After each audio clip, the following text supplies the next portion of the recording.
Hello guys, तो मेरा नाम उदय है और आज हम स्टार्ट करेंगे इलेक्ट्रॉनिक्स का चैप्टर। इस वन शॉट में हम लगभग सारे इंपॉर्टेंट टॉपिक्स कवर कर लेंगे। ठीक है, तो हम यहाँ पे सबसे पहले यूनिट 1 स्टार्ट करेंगे, जो कि हमारा होने वाला है सर्किट एनालिसिस। ठीक है, अब सर्किट एनालिसिस में कई सारे इंपॉर्टेंट क्वेश्चन आते हैं, जैसे केवीएल से, केसीएल से और मेश और नोड एनालिसिस से।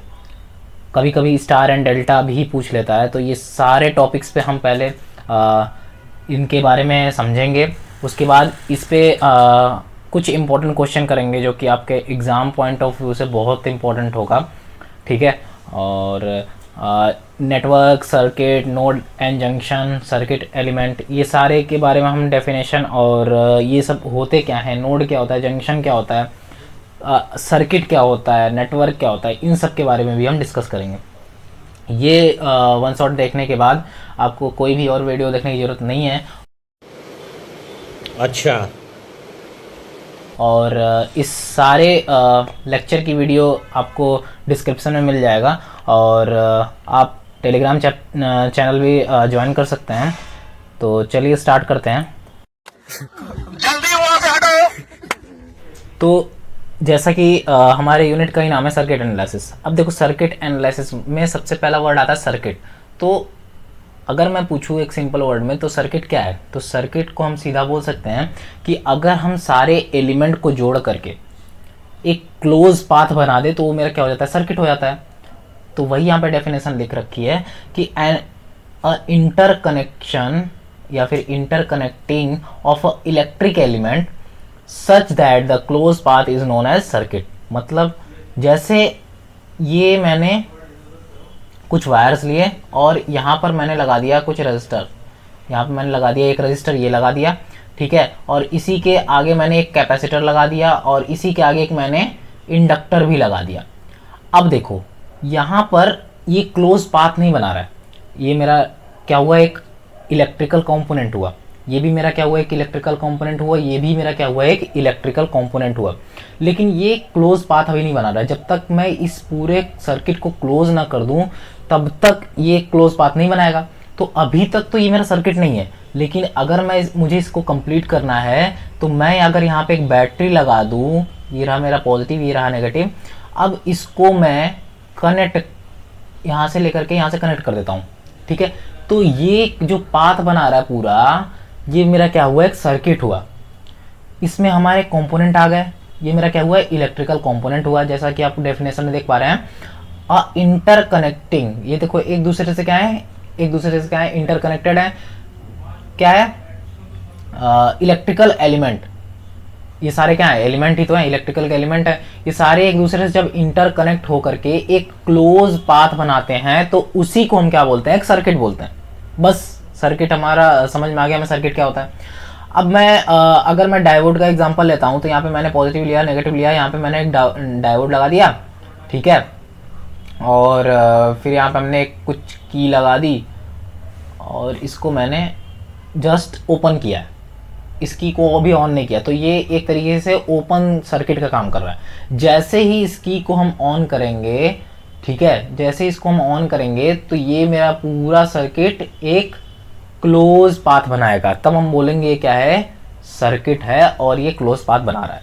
ठीक है, तो आपको पता चल गया होगा क्लोज पाथ और ओपन पाथ क्या होता है, और सर्किट क्या होता है, ये भी आपको पता चल गया होगा। ठीक है, ठीक है, ठीक है, समझ गया, समझ गया। ठीक है, ठीक है, अब आगे चलते हैं, आगे देखते हैं क्या है। अब आगे बात आती है हमारे नेटवर्क एनालिसिस। आपके इस सब्जेक्ट का भी नाम है नेटवर्क एनालिसिस। अब देखो, नेटवर्क क्या होता है। A network is the collection of interconnecting component. मतलब कि अगर देखो, मैंने क्या किया यहाँ पे, ये सपोज मैंने एक रजिस्टर लिया। ठीक है, सिंपल समझो, यहाँ पे रजिस्टर लिया, यहाँ पे कैपेसिटर लिया, और एक इंडक्टर भी ले लिया। ठीक है, इन सबको मैंने कनेक्ट कर दिया, तो ये मेरा क्लोज पाथ बन रहा है, आपको सबको पता है। अब यहाँ पे ना एक और मैंने ये क्या लिया, रजिस्टर ले लिया, एक यहाँ पर और मैंने रजिस्टर ले लिया, एक और यहाँ पर मैंने कैपेसिटर लिया। तो ये जो जितने ये कंपोनेंट यहाँ से कनेक्ट हो रहा है ना, ये जितने भी कंपोनेंट हुए, भले ही ये क्या कर रहे हैं, एक क्लोज पाथ नहीं बना रहा है, लेकिन ये इस सर्किट में इन्वॉल्व हैं, तो हम इसको बोलेंगे क्या है, एक नेटवर्क है।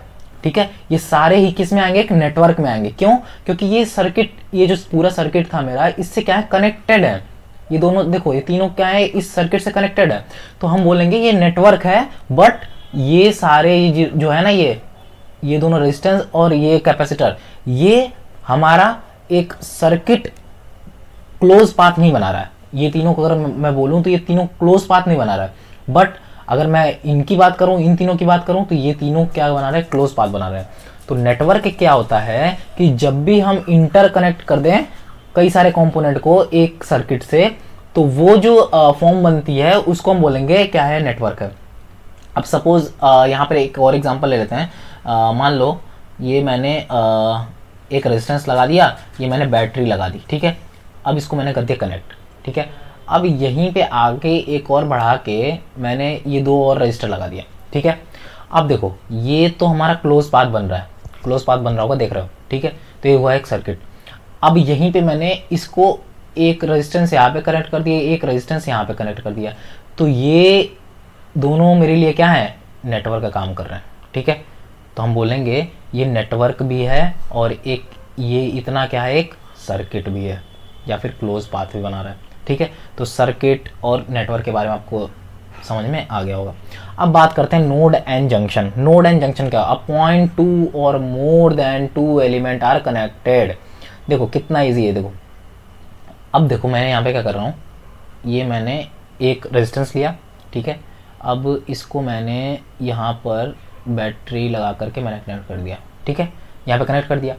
अब ये बोल रहा है ना, दो या दो से ज़्यादा अगर एलिमेंट किसी एक पॉइंट से कनेक्ट हैं तो उसको हम क्या बोलेंगे, जंक्शन या फिर नोड बोलेंगे। जैसे यहाँ पर मैं एक और ये रेजिस्टेंस लेके लगा रहा हूँ, एक यहाँ पर मैं एक रेजिस्टेंस लेके लगा रहा हूँ और फिर इसको क्या कर देता हूँ, शॉर्ट कर दे रहा हूँ। अब देखो ये जो पॉइंट हुआ ना, ये वाला जो पॉइंट देख पा रहे हो यहाँ से, जहाँ से हमारा ये कंपोनेंट, देखो यहाँ पर हम देख पा रहे हैं, यहाँ तक तो हमारा एक कंपोनेंट था, है ना, यहाँ पे एक रेजिस्टेंस था, लेकिन यहाँ से देखो एक और रेजिस्टेंस यहाँ पे जुड़ गया। तो वही लिखा है कि वो पॉइंट जहाँ से टू और मोर एलिमेंट अगर कनेक्टेड हों तो उस पॉइंट को हम क्या बोलेंगे, नोड बोलेंगे। ये मेरा क्या है, नोड है, या फिर इसको जंक्शन भी बोलते हैं। अब ये भी मेरा क्या है, एक नोड है, ठीक है, इसको हम क्या बोलेंगे, नोड है।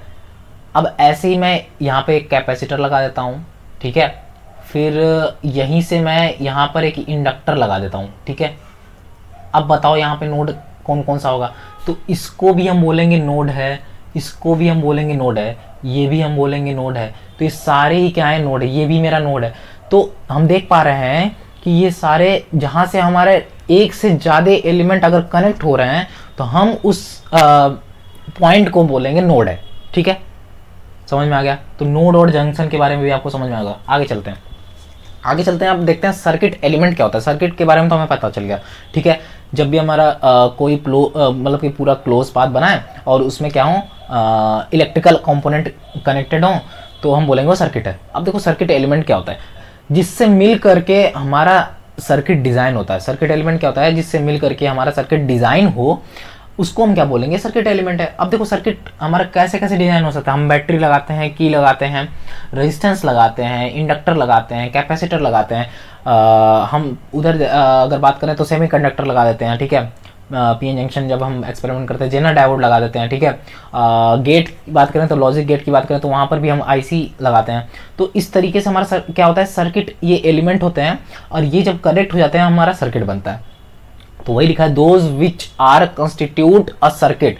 जो सर्किट को जिस कंपोनेंट से हम मिला के बनाते हैं उसको हम क्या बोलते हैं, सर्किट एलिमेंट बोलते हैं। अब देखो सर्किट एलिमेंट के बिना दो कंपोनेंट होते हैं, एक होता है हमारा एक्टिव और दूसरा होता है हमारा पैसिव। एक्टिव वो होता है जो कि हमें एनर्जी देता है। अब देखो एनर्जी कौन कौन देता है, हमें पता है क्या देता है, हमें सेल देता है, सेल हमें एनर्जी देता है, और बैटरी देते हैं, है ना। बैटरी की बात करें तो बैटरी भी हमें एनर्जी देती है, ठीक है। तो अगर मैं सेल की बात करूँ तो सेल को हम कैसे डिनोट करते हैं, देखो सेल की अगर मैं बात करूं तो हम सेल को डिनोट करते हैं, एक हो गया पॉजिटिव, एक हो गया नेगेटिव। तो ये तो हो गया मेरा सेल। बैटरी क्या होता है, बैटरी होता है कॉम्बिनेशन ऑफ सेल, मतलब कि हम कई सारे सेल को क्या कर रहे हैं, कंबाइन कर रहे हैं, ठीक है। तो ये मेरा क्या बन जाता है, एक बैटरी बन जाता है, ठीक है। ये मैंने कई सारे सेल को कंबाइन कर दिया तो मेरा क्या बना, बैटरी बन गया। ये मेरा सेल है, ये मेरा बैटरी है। अब देखो ये दोनों ही क्या करते हैं, किसी सर्किट में एनर्जी देते हैं, है ना, एनर्जी देते हैं या फिर इलेक्ट्रॉन फ्लो होता है, हम ये भी बोल सकते हैं। तो हम बोल सकते हैं कि ये दोनों ही क्या देते हैं, एनर्जी देते हैं। अब पैसिव हमारा क्या होता है, वो कंपोनेंट जो एनर्जी को क्या करते हैं, कंज्यूम करते हैं, ठीक है, वो सारे एलिमेंट जो एनर्जी को कंज्यूम करते हैं। तो कौन कौन से एलिमेंट आ जाएंगे, जैसे हमारा आ गया रजिस्टर, ठीक है, जैसे आ गया हमारा इंडक्टर, ठीक है, और हमारा आ गया कैपेसिटर, ठीक है, कैपेसिटर को हम ऐसे डिनोट करते हैं, ठीक है, या फिर कैपेसिटर को हम ऐसे भी डिनोट कर देते हैं, ठीक है। तो ये सारे कंज्यूमर है, ठीक है।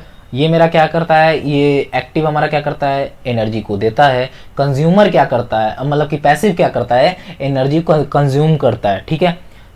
तो ये तो हो गया हमारा सर्किट एलिमेंट क्या होता है, समझ में आ गया होगा बिल्कुल। आगे चलते हैं, आगे चलते हैं। अब देखते हैं, अब देखते हैं लूप और मैश। अब देखो ये जो कॉन्सेप्ट है इस पे बेस्ड क्वेश्चन आएंगे, और ये कॉन्सेप्ट आपको KVL, KCL, Kirchhoff voltage law और क्रिचॉफ करंट लॉ, या फिर सुपरपोजिशन, थेवेनिन, नॉर्टन, हर चीज़ में काम आएगा, ठीक है। तो इसको बहुत अच्छे से समझ के चलना, और मैं बहुत इजी तरीके से समझाऊंगा, समझ में बिल्कुल आ जाएगा। 12th में भी अगर ध्यान नहीं दिया होगा आपने, तब भी मैं यहाँ पे बिल्कुल बेसिक से पढ़ाऊंगा। देखो चलो भाई देखो अब मैं क्या करता हूँ। सीरीज क्या होता है और पैरेलल क्या होता है, ये तो आपको पता होगा। देखो सीरीज क्या होता है, सीरीज में देखो हमारा क्या करते हैं, जितने भी रेजिस्टेंस होते हैं ना, सबको हम ऐड कर देते हैं। लेकिन देखो ये हम बात कर रहे हैं किसका, रेजिस्टेंस का।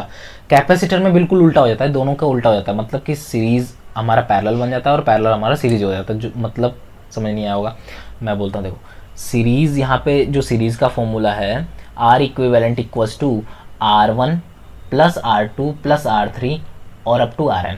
जितने भी नंबर ऑफ रेजिस्टेंस होंगे सीरीज में हम सीधा ऐड कर देते हैं। बट अगर मैं कैपेसिटर की बात करूं, कैपेसिटर के केस में क्या होता है, तो ये तो रेजिस्टेंस का केस है ना। अगर मैं कैपेसिटर की बात करूं तो 1/C इक्विवेलेंट होता है सीरीज का फॉर्मूला। ये याद रखना, बहुत बहुत बहुत इंपॉर्टेंट चीज़ है कि अगर मैं कैपेसिटर की बात करता हूं तो यहाँ पर सीधा फॉर्मूला रिवर्स हो जाता है, ये सीधा रिवर्स हो जाएगा। तो इसका फॉर्मूला आ जाएगा 1/C1 plus 1/C2 plus 1/C3 up to 1/Cn। समझे।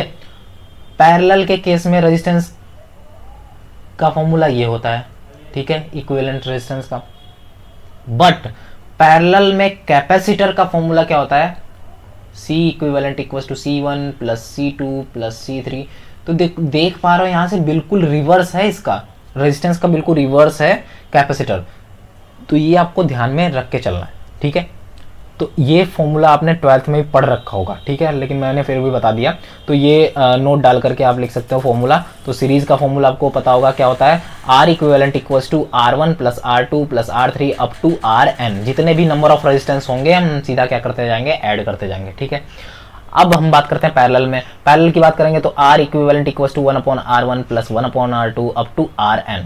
अच्छा, यहाँ पे एक मेन कॉन्सेप्ट आता है ये, अगर हमारे पास 2 रेजिस्टेंस लगे हैं, ठीक है, मान लो एक रेजिस्टेंस ये रहा और दूसरा ये रेजिस्टेंस रहा। अब देखो दोनों रेजिस्टेंस अगर बात करूं तो दोनों क्या है, एक दूसरे के पैरेलल है, दोनों पैरेलल है ना। अब देखो दोनों जब पैरेलल में है तो सीधा आप ये फॉर्मूला लगा देना, ये आपको लगाने की जरूरत नहीं है, ठीक है।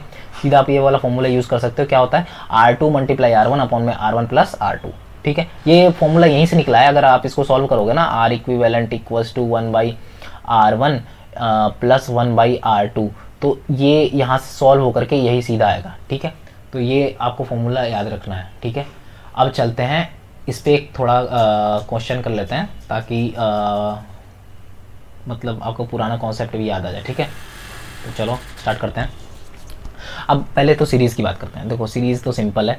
सपोज़ ये मेरा कोई ए पॉइंट है और यहाँ से मैंने एक रेजिस्टेंस ये लिया, दूसरा रेजिस्टेंस ये लिया और तीसरा रेजिस्टेंस ये लिया, ठीक है, और ये रहा मेरी बी पॉइंट।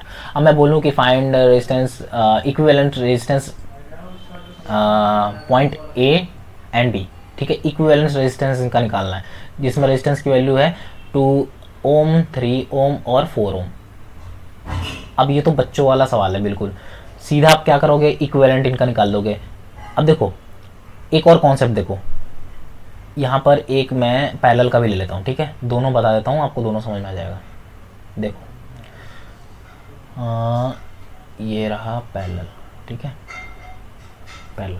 अब देखो, अगर मैं तुमसे बोलूं कि इसका रेजिस्टेंस, इक्विवेलेंट रेजिस्टेंस निकालो, तो तुम सीधा ना अपने दिमाग में ऐसे सोचा करो कि अगर मैं, देखो अगर घर में जो पानी आता है, देखो घर में जो, अगर मैं घर में पानी का एग्जांपल लेता हूँ, अगर टंकी से पानी आता है, ठीक है, एक टंकी का पानी हमारे किचन में आ रहा है, तो एक किचन से होता हुआ सीधा वॉशरूम में जा रहा है, वॉशरूम से होता हुआ सीधा कहाँ जा रहा है, हमारे बाथरूम में जा रहा है, ठीक है। अब देखो ये सारे ही एक दूसरे से क्या है, कनेक्टेड है ना, ये सारे एक दूसरे से कनेक्टेड है। देखो यहाँ पर पानी डिवाइड नहीं हुआ है, देखो पानी जो यहाँ पे जा रहा है वही पानी यहाँ पे जाएगा, और वही पानी इस 4 ओम में भी जाएगा। मतलब मैं क्या कह रहा हूँ कि जो पानी मेरे किचन में जा रहा था, जो पानी मेरे बाथरूम में जा रहा था, और जो पानी मेरे वॉशरूम में जा रहा था, तीनों में हम देख रहे हैं सेम, जहां से पानी आ रहा था वहीं से पानी सीधा जा रहा है, ठीक है। वही कॉन्सेप्ट यहाँ पे देखो, यहाँ पे मैं देखूँ तो यहाँ से जो करंट जा रहा है 2 ओम, यहाँ से 3 ओम से भी वही जाएगा और 4 ओम से भी वही जाएगा। तो यहाँ से हम देख पा रहे हैं तीनों क्या है, सीरीज में, ठीक है। तो यहाँ से हम सीधा फॉर्मूला लगाएंगे, आर इक्विवेलेंट इक्वल्स टू 2 + 3 + 4, सीधा ऐड कर दो, 4 3 7 9 ओम आ गया यहाँ से आर इक्विवेलेंट, ठीक है। तो ऐसे आप, बच्चों वाले क्वेश्चन है ये तो आपको आएगा नहीं ऐसा क्वेश्चन, लेकिन हमें अगर एडवांस तो चलना है तो हमें थोड़ा बेसिक तो जानना होगा, ठीक है, इसलिए ये मैंने बताया। अच्छा अब बात करते हैं इस पैरेलल की, ठीक है। तो पहले थोड़ा इसको इरेज करता हूँ मैं, अच्छा सा डायग्राम बनाता हूँ। देखो जैसे ये एक रेजिस्टेंस रहा और दूसरा ये रेजिस्टेंस रहा, ठीक है। अब ये अच्छे से क्लियर होगा, ये रहा मेरा ए पॉइंट और ये रहा मेरा बी पॉइंट। अब इस ए और बी का इक्विवेलेंट निकालना है, ठीक है। ये रहा मेरा 2 ओम और ये रहा 3 ओम।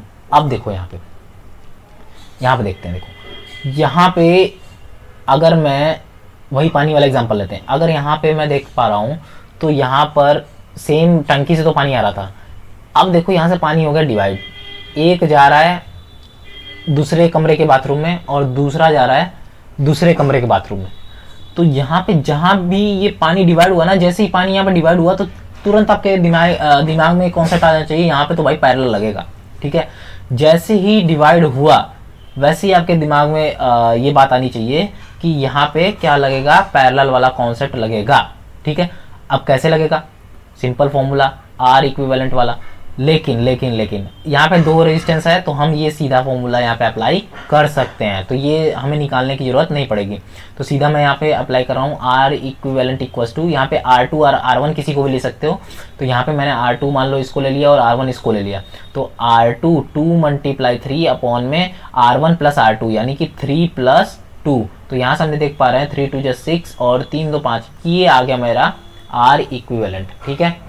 आर इक्विवेलेंट ये आ गया हमारे पैरेलल का। तो आप ये जो मैंने पानी वाला जो एग्जांपल बताया ना, ये बहुत इंपॉर्टेंट है, ठीक है।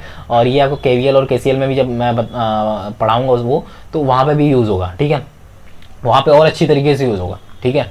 तो अब चलते हैं हम, ये तो हो गए बच्चों वाले क्वेश्चन, सीरीज और पैरेलल वाले, ये तो आपको आते होंगे, मैं ये कंसीडर करके चलता हूँ, लेकिन बेसिक बताना जरूरी होता है, ठीक है। कई बच्चे ऐसे होते हैं जो कि कॉन्सेप्ट नहीं पकड़ पाते हैं, तो इसलिए हम बताना जरूरी होता है। अब चलते हैं लूप और मैश एनालिसिस। लूप और मैश एनालिसिस का एक क्वेश्चन करते हैं, स्टेप वाइज करेंगे, समझ में आ जाएगा बिल्कुल अच्छे से। चलो, तो सपोज ये मेरे पास कोई क्वेश्चन है और बहुत इंपॉर्टेंट है, ये कई बार एग्जाम में आ चुका है, ठीक है। तो यहाँ पर भाई मोस्ट इंपॉर्टेंट लिख लो, अच्छा ठीक है। ये भले यहाँ पे तुम्हें रेजिस्टेंस की वैल्यू डिफरेंट दे दे, लेकिन ऐसे ही क्वेश्चन आएंगे, ठीक है, ये गारंटी है। ओके, तो चलो स्टार्ट करते हैं। देखो हम ये बोला है find current in 2 ohm resistor, या फिर सीधा बोल दे कि इस पूरे सर्किट का करंट फाइंड करो, तो कैसे आपको फाइंड करना है। तो स्टेप फर्स्ट में आपको क्या करना है, पहले ये सीरीज और पैरेलल का कॉन्सेप्ट देखना है। तो स्टेप 1 यहाँ पे लिखो, स्टेप 1 सबसे पहले ना आप इसको नेमिंग दे दो, मैं भी नेमिंग दे देता हूँ ताकि इजी हो। तो सपोज मैं इसको नेम देता हूँ, ये इसको देता हूँ मैं 1, इसको दे देता हूँ 2 नंबर का रेजिस्टेंस है, इसको देता हूँ 3 नंबर का रेजिस्टेंस है, इसको देता हूँ मैं 4 नंबर का रेजिस्टेंस है। ग्रीन वाला जो है ना नंबरिंग दे रहा हूँ मैं, ये रहा मेरा 5 नंबर का, और ये रहा मेरा 6 और ये रहा मेरा 7। तो ये मैंने नंबरिंग दे रखी है ताकि हम जब यहाँ पे सॉल्व करें ना तो हमें दिक्कत ना है। अब देखो मैं निकाल रहा हूँ, अब देखो तुम यहाँ पे देख पा रहे हो हम सबसे पहले क्या कर सकते हैं, सबसे पहले ये देखो, तुम इन दोनों को देखो, ये दोनों किस में है। अगर मैं तुमसे वही पानी वाला बात करूं तो यहाँ से जो पानी सेम जा रहा है वही पानी क्या यहाँ से भी जाएगा, सही बोल रहा हूँ। तो ये दोनों ही किस में है, यहाँ पे हम देख पा रहे हैं ये दोनों ही हमें दिख रहे हैं किस में है, ये सीरीज में। ठीक है, ये दोनों किस में है, सीरीज में। तो सीधा यहाँ पे सीरीज का कॉन्सेप्ट लगा दो, तो हम बोल सकते हैं कि R1 यानी कि ये 2 और 1 ये दोनों ही किस में है, सीरीज में। तो हम लिखेंगे R12 दोनों किस में सीरीज में है, तो हम दोनों को क्या कर देंगे, ऐड कर देंगे। तो ये तो है मेरा 2 ओम है ना, और ये मेरा क्या है 1 ओम। तो हम क्या करेंगे 2 ओम प्लस 1 ओम यानी कि ये कितना आ गया 3 ओम। ठीक है, अब इसको रिमूव करके हम इक्विवेलेंट जो ये निकाला है ना वो लगा देंगे। तो सर्किट बना रहा हूँ मैं फिर से, तो यहाँ पे मैं सर्किट बना रहा हूँ, ये सर्किट बनाना थोड़ा डिफिकल्ट है यार। ठीक है, तो ये रहा इक्वेशंस, ये हमारे इक्वेशंस, ये रहा इक्वेशंस। ठीक है, इक्वेशंस, और इसको तो मैंने चेंज कर दिया तो कुछ ठीक है।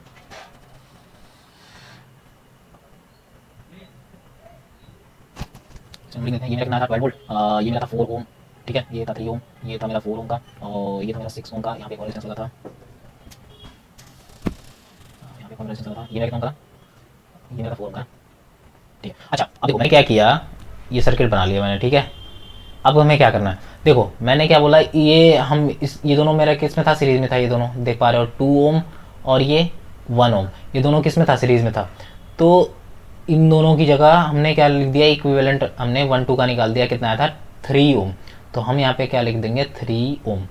अब तुम देख पा रहे हो कि अगर यहाँ से मेरा पानी आए, इस नोड पे आए, ये नोड है मेरा, ये नोड पे आए तो यहाँ से देखो पानी डिवाइड होगा, ये दूसरे कमरे में जाएगा, ये दूसरे कमरे में जाएगा।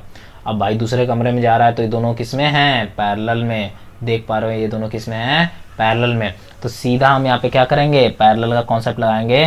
तो स्टेप 2 में हम क्या करेंगे, पैरेलल लगाएंगे। पैरेलल का क्या फॉर्मूला होता है बताओ, तो आर इक्विवेलेंट अगर मैं इन दोनों का निकालूं तो इसका फॉर्मूला क्या आता है, R2 मल्टीप्लाई R1 अपॉन में R1 प्लस R2। तो सपोज मैं इसको R2 ले रहा हूँ, इसको R1 ले रहा हूँ, किसी को भी ले सकते हो, कोई दिक्कत की बात नहीं है। तो मैं यहाँ पर मल्टीप्लाई करूँगा किसका, 6 मल्टीप्लाई 3 अपॉन में 3 प्लस 6। तो ये हम देख पा रहे हैं 6 1 6 6 1 6 12 6 3 18 है ना, 18 अपॉन 9 है ना। तो ये कट गया, तो ये आ गया 2 ओम। तो हम देख पा रहे हैं कि इन दोनों का इक्विवेलेंट कितना आ रहा है, 2 ओम आ रहा है। तो एक सेकंड मैं यहाँ पे लाइन ड्रॉ कर लेता हूँ।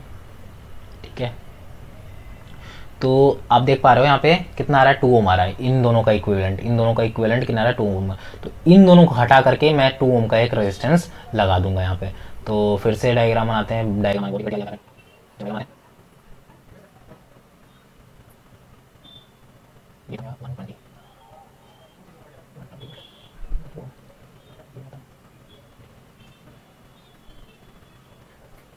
ठीक है। मैंने अब इन दोनों की जगह इन दोनों को हटा करके मैंने एक 2 ओम का रेजिस्टेंस लगा दिया, जो क्योंकि ये दोनों के किस में पैरेलल में। तो इन पैरेलल को सॉल्व करके ये 2 ओम का रेजिस्टेंस लगा दिया। तो मैंने यहाँ पे 2 ओम का रेजिस्टेंस लगा दिया। अब यहाँ पे देख पा रहा हूँ, अगर मैं यहाँ से पानी छोड़ूँ तो वही पानी इधर जाएगा, वही पानी इधर भी जाएगा, है ना।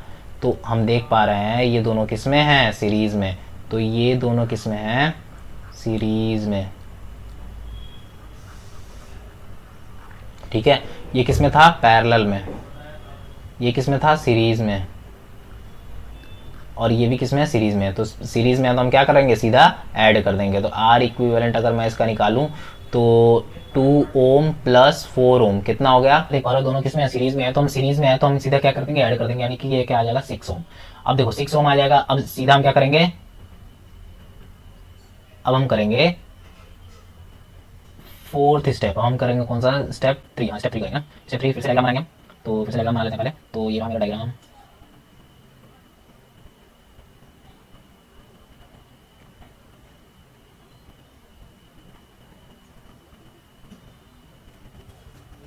ओके, तो अब देखो यहाँ पे मैंने डायग्राम बना दिया है।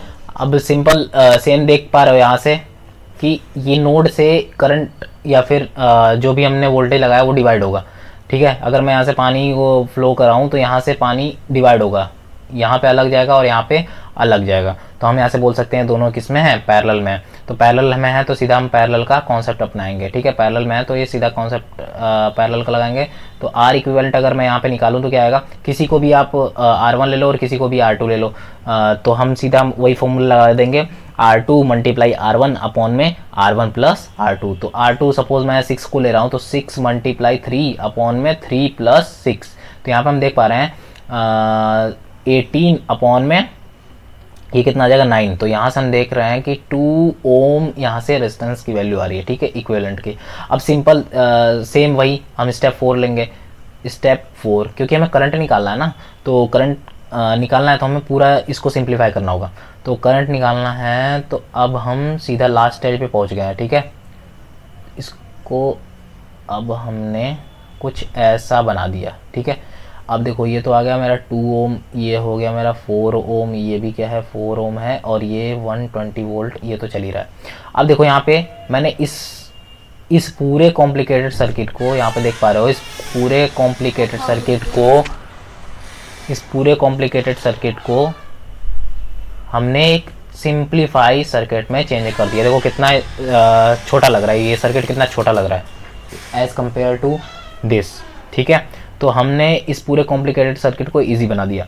अब देखो ये देख पा रहे हो सारे ही किस में है, आप देख पा रहे हो सारे ही किस में है, सीरीज में है। अगर मैं यहाँ से वाटर का फ्लो अगर कराऊं तो ये सारे ही जो वाटर का फ्लो 4 ओम में है, जो वाटर का फ्लो 2 ओम में है, वही फ्लो 4 ओम में भी होगा। तो ये सारे ही किस में है, सीरीज में है। तो हम सबको क्या कर देंगे, ऐड कर देंगे। तो नेक्स्ट पेज पे चलते हैं, वहाँ पे हम करते हैं। तो अगर मैं लास्ट स्टेप दिखाऊं तो ये मेरा क्या आ जाएगा, आर इक्विवेलेंट सब क्या है, सेम सीरीज में है। यहाँ पे देख पा रहे हो, एक बार फिर से दिखा देता हूँ मैं, ये सारे किसमें सीरीज में है, देखो सारे ही क्या है सीरीज में है। तो सबको हम क्या कर देंगे, ऐड कर देंगे, यानी कि 4 + 2 + 4। तो हम देख पा रहे हैं कि अगर मैं दोनों को सबको ऐड करूँ 4 + 2 + 4, तो हम देख पा रहे हैं आर इक्विवेलेंट कितना आएगा, 10 ओम आएगा, है ना, 10 ओम आएगा। अगर मैं फिर से डायग्राम बनाऊं तो देख पा रहा हूँ एक रेजिस्टेंस आ गया मेरे पास, ठीक है, जो कि कितना है 10 ओम का है, और यहाँ पर 120 वोल्ट है। तो देख पा रहे हो ये सारे रेजिस्टेंस को हटा करके, ठीक है, इनका मैंने एक इक्विवेलेंट रेजिस्टेंस लगा दिया। मतलब इसका मतलब समझ रहे हो, कॉन्सेप्ट समझ रहे हो कि ये जो सारे रेजिस्टेंस है ना, ये जिस तरीके से कनेक्ट है, अगर इनकी जगह मैं केवल एक रेजिस्टेंस लगा दूं 10 ओम का, तो ये इनके इक्वल का हो जाता है। मतलब समझे, जैसे ये सारे रेजिस्टेंस लगे हैं, इधर उधर लगे हुए हैं, ये सब पूरे इधर पूरे सर्किट में लगे हुए हैं। अब मैं इन सब का क्या निकाला, इक्विवेलेंट निकाला, ये सारा इक्विवेलेंट निकाला। अब इक्विवेलेंट निकाला तो मेरा कितना है, 10 आया। तो ये हमें ये बताता है, ये सर्किट एनालिसिस हमें ये बताता है कि इस पूरे सर्किट में जो रेजिस्टेंस लगा है, अगर इस पूरे सर्किट को मैं सिंप्लीफाई करूं और वहां पर सिंप्लीफाई करके इक्विवेलेंट रेजिस्टेंस निकालूं, ये वाला रेजिस्टेंस, तो जो इस रेजिस्टेंस से फ्लो होने वाला करंट होगा, वही सेम करंट किससे फ्लो होने वाला होगा, इस पूरे सर्किट से फ्लो होने वाला करंट होगा। ठीक है, समझ में आया। तो हमें कुछ नहीं करना है, बस सिंप्लीफाई करते जाना है और करंट फाइंड कर लेना। तो यहाँ से आप देख पा रहे हो कि हमें केवल एक रेजिस्टेंस मिला है और हमें वोल्टेज दिया है, तो हम सीधा ओम्स लॉ लगा देंगे। ओम्स लॉ क्या होता है भाई, ओम्स लॉ बचपन में पढ़ रखा है, V = IR। अब यहाँ पे हम करंट नहीं निकाल सकते क्या, V हमें दिया है, R हमने इक्विवेलेंट रेजिस्टेंस निकाल लिया। तो हम यहाँ से एक और मतलब कि इसको थोड़ा और सिंप्लीफाई करते हैं, V = IR इक्विवेलेंट लिख देते हैं, क्योंकि यहाँ पे इक्विवेलेंट रेजिस्टेंस निकाला हमने, तो इक्विवेलेंट रेजिस्टेंस लिख दिया। अब हम सीधा फॉर्मूला में पुट कर देते हैं, तो 120 वोल्ट इसका वो हो गया, वोल्टेज हो गया, और इक्विवेलेंट कितना निकाला था हमने, 10। तो यहाँ से हम देख पा रहे हैं करंट कितनी आ रही है, 12 एम्पियर। ये हो गया हमारा सीधा आंसर। देखो कितना इजी था। भले तुम्हें लग रहा होगा कि भाई ये क्या मैंने बता दिया, लेकिन एक दो क्वेश्चन आप करेंगे ना, अपने आप सही हो जाएगा। ठीक है, Oh my God! Wow! आगे चलते हैं, आगे देखते हैं क्या है। ठीक है, करेंगे KVL और KCL। तो भाई KCL क्या होता है, तो KCL ये होता है कि इनकमिंग जो करंट होता है इक्वल होता है आउटगोइंग करंट के। मतलब कि हमारा जो नोड होता है जहां पर हमारा इनकमिंग करंट आ रहा है, वो इक्वल होता है आउटगोइंग के। मतलब कोई भी करंट, कितना भी करंट थोड़ा भी नोड पर हमें बचा हुआ नहीं मिलता है। मतलब क्या हुआ इसका, देखो देख पा रहे हो यहाँ पे I1, I2, I6 और I3, ये तीनों ही क्या है, मतलब चारों ही क्या है, ये इनकमिंग है। तो इसको हम कैसे लिखेंगे, I1 plus I2 plus I3 plus I6, और आउटगोइंग कौन कौन से है, I4 और I5, इक्वल होगा किसके, I4 और I5 के। मतलब क्या हुआ इसका, मतलब अगर मैं इन सबको ऐड करूं तो मान लो अगर मैं लेता हूं 10 एम्पियर, तो 10 एम्पियर ही क्या होगा, वापस भी जाएगा। सिंपल इसके कहने का मतलब है कि जितना इनकमिंग आया था, जितना इनकमिंग इसके अंदर आया था नोड पे, जितना इनकमिंग आया था उतना ही आउटगोइंग जा रहा है, मतलब कि बाहर जा रहा है उतना, जितना आया था उतना वापस जा रहा है। ठीक है, सिंपल सी बात है। तो इसको हम बोलते हैं केसीएल। अच्छा, केसीएल पूरा ही बेस्ड होता है किस पे, कंजर्वेशन ऑफ इलेक्ट्रिक चार्जेस। याद रखना, ये 1 नंबर 2 नंबर में कभी भी पूछ सकता है। ठीक है, तो ये किस पे बेस्ड होता है, कंजर्वेशन ऑफ इलेक्ट्रिक चार्जेस। अच्छा, केसीएल को हम नोड एनालिसिस भी बोलते हैं। ठीक है, इसी का नाम नोड एनालिसिस भी है। ठीक है, अब केसीएल पे हम बेस्ड क्वेश्चन भी करेंगे और बहुत इजी तरीके से करवाऊंगा क्वेश्चन, उसको एक बार देख लेना, 100% डाउट क्लियर हो जाएगा। ठीक है, आगे चलते हैं। अब हमारे बात आती है केवीएल। तो केवीएल क्या होता है, अलजेब्रिक सम होता है वोल्टेज का, और जिसका क्या होता है, अलजेब्रिक अगर हम निकाल लें सारे वोल्टेज का, जोड़ दे सबको, तो ये तो टोटल कितना आता है, पूरे लूप में 0 आ जाता है। ठीक है, समझ में आया। तो अगर ये मेरा कोई लूप है, यहाँ पे अगर मैं बैटरी लगा देता हूँ, ठीक है, तो इनका अगर मैं अलजेब्रिक सम कर दूं, ये कोई लूप ऐसा बनेगा, तो इसका जो पूरा लूप बनेगा, ये टोटल, अगर यहाँ पे मैं करंट की बात करूं, या नहीं टोटल वोल्टेज, करंट नहीं टोटल वोल्टेज की बात करूं, तो कितना आएगा, 0 आएगा। ठीक है, अच्छा, इसी को केवीएल को हम क्या बोलते हैं, लूप या फिर मैश एनालिसिस बोलते हैं। याद रखना ये चीज कि केसीएल को हम बोलते हैं नोड एनालिसिस, केवीएल को हम बोलते हैं मैश या फिर लूप एनालिसिस। ठीक है, ये बातें आप याद रखिएगा। आगे चलते हैं, क्वेश्चन करते हैं। अब देखो क्वेश्चन कैसे आएगा, equation, equilibrium equation for the network show below, also the find node voltage. आपको नोड वोल्टेज फाइंड करना, सीधा इसमें यही बोल रहा है कि सीधा नोड वोल्टेज आप फाइंड करके दिखाओ, V1 और V2। ये हमें कुछ सर्किट डायग्राम दे रखा है, ये हमें क्या दिया है, 4 एम्पियर करंट दे रखा है जो कि इस सर्किट में फ्लो हो रहा है। 2 ओम का रजिस्टर, यहाँ पे 4 ओम का रजिस्टर, ये क्या है 8 ओम का, और ये 8 एम्पियर का एक और हमें सोर्स दिया है। सोर्स हम बोलते हैं, याद रखना, जो भी ये करंट या फिर हम वोल्टेज जो ये लेते हैं ना, ये इसको हम सोर्स के नाम से भी जाना जाता है। ठीक है, तो याद रखना ये सोर्स है। अच्छा, अब देखो ये जो V1 और V2 है ना, इसी की वैल्यू हमें यहाँ पे फाइंड करनी है, इस कौन सा मेथड यूज करके, केसीएल यूज करके। ठीक है, तो सबसे पहले स्टेप 1 हम क्या करेंगे, अप्लाई करेंगे केसीएल एट, और किस नोड पे, किस नोड पे हम अप्लाई करेंगे, फर्स्ट नोड पे। फर्स्ट नोड मतलब कि इस वाले नोड पे, ये जो है ना ये V1, इस नोड पे हम अप्लाई करेंगे क्या, केसीएल। अच्छा, ये जब हम अप्लाई करेंगे तो आपको ये बात हमेशा याद रखनी है। अच्छा, कौन सी बात जो हमें याद करनी है, इंटर करेगा नोड में तो नेगेटिव होगा, लीव करेगा करंट अगर नोड में तो हम क्या लिखेंगे, पॉजिटिव। मतलब क्या हुआ इसका, अगर मान लो यहाँ पे कि ये मेरा है करंट, ठीक है, और यहाँ पर मैंने लगा दिया रेजिस्टेंस। ठीक है, यहाँ पे एक और लगा दिया रेजिस्टेंस। तो यहाँ पे हम देख पा रहे हैं कि ये नोड है ना, नोड में ये करंट जो है ये एंटर कर रहा है, और फिर इस नोड से ये करंट यहाँ से बाहर निकल रहा है, यहाँ से भी नोड से करंट बाहर निकल रहा है। तो वही मैं बोल रहा हूँ, अगर इंटर किया तो ये करंट हम लेंगे नेगेटिव, अगर लीव किया करंट कहीं से तो हम लेंगे पॉजिटिव। ठीक है, याद रख, इतनी चीजें याद रहेंगी। तो वही हम यहाँ पे देखो करेंगे। तो कैसे करेंगे इसको, एक बार मैं कलर चेंज कर लेता हूँ ताकि आपको अच्छे से समझ में आया, दिखे।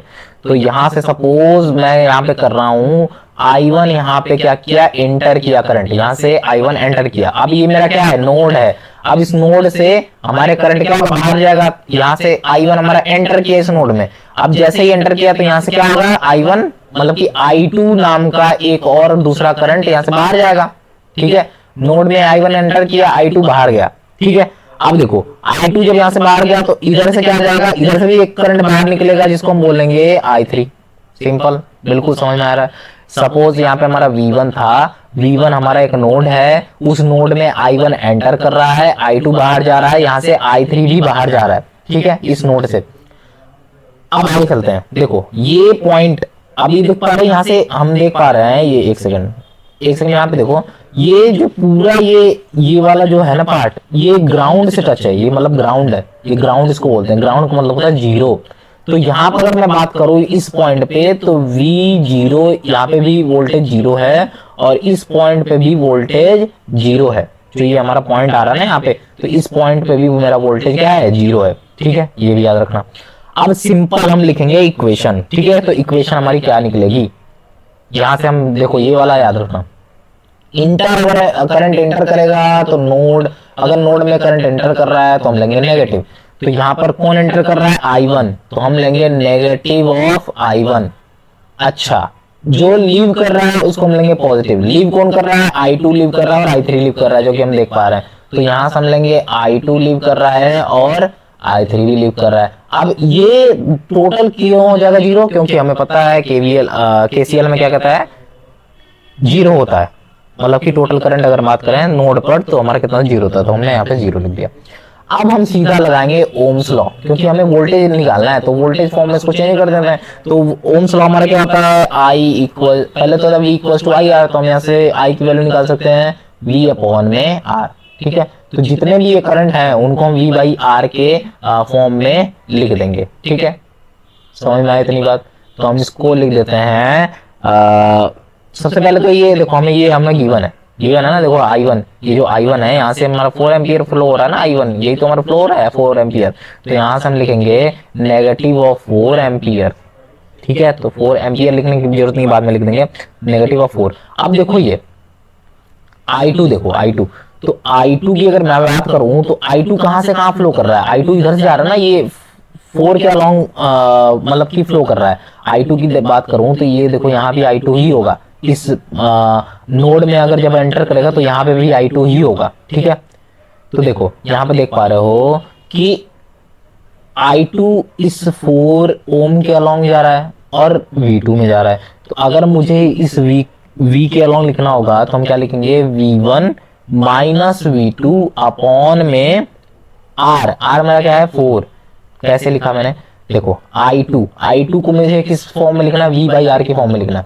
अब V बाई R हमें क्या, इन दोनों का डिफरेंस लेना होगा, इसका और इसका डिफरेंस लेना होगा। अब इसका और इसका डिफरेंस कैसे लेंगे, V1 में से माइनस कर देंगे V2 को। अच्छा, इनके बीच में क्या लगा है, इनके बीच में लगा है 4 ओम का रेजिस्टेंस, तो मैंने लिख दिया 4 ओम का रेजिस्टेंस, ठीक है।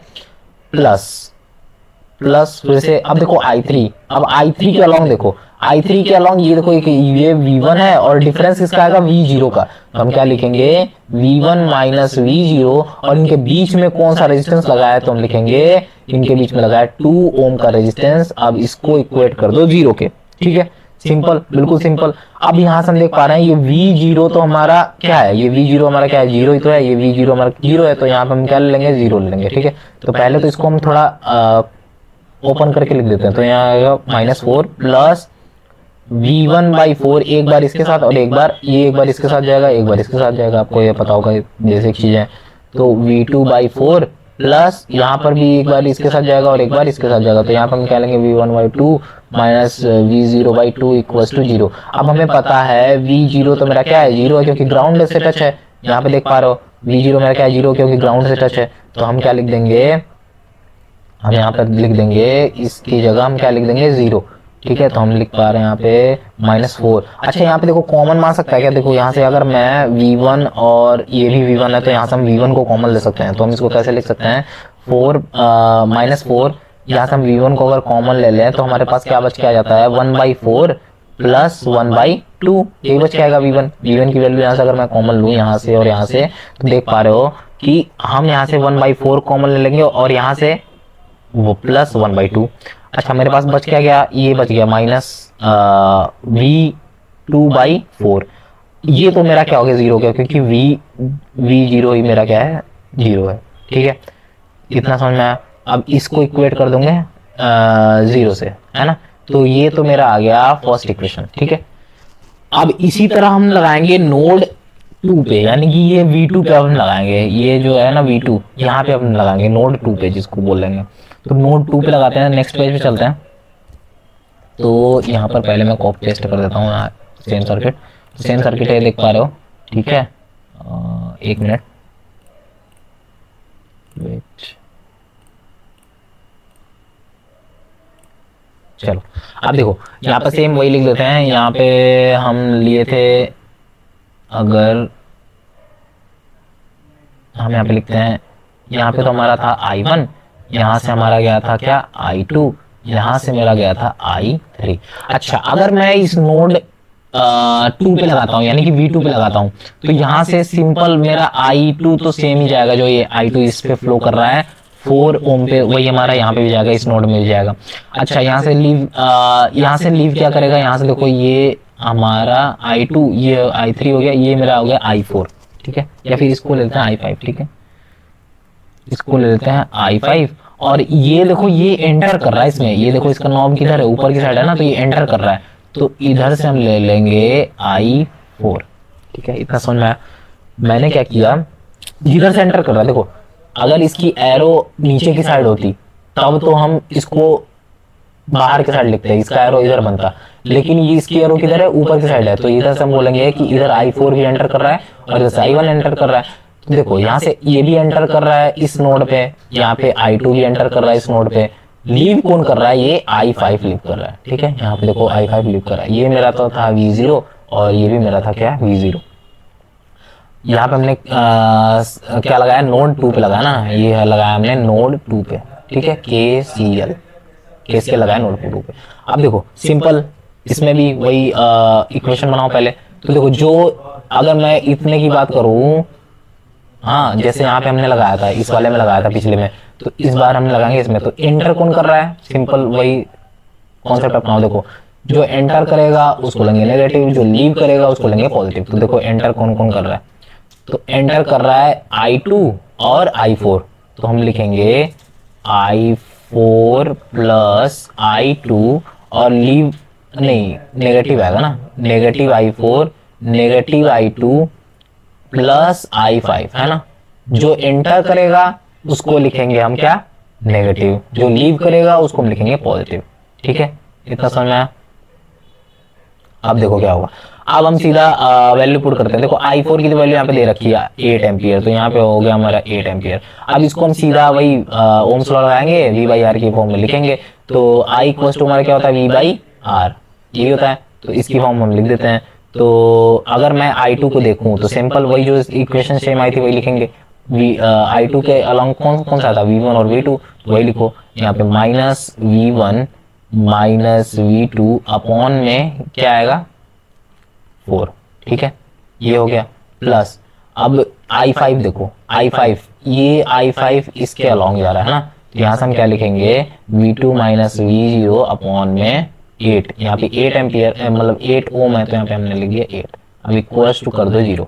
अब सिंपल इसको ओपन कर दो, तो -8 माइनस V1/4 प्लस ये माइनस माइनस प्लस हो जाएगा, तो प्लस V2/4, है ना, ऐसे ही आएगा V2/4।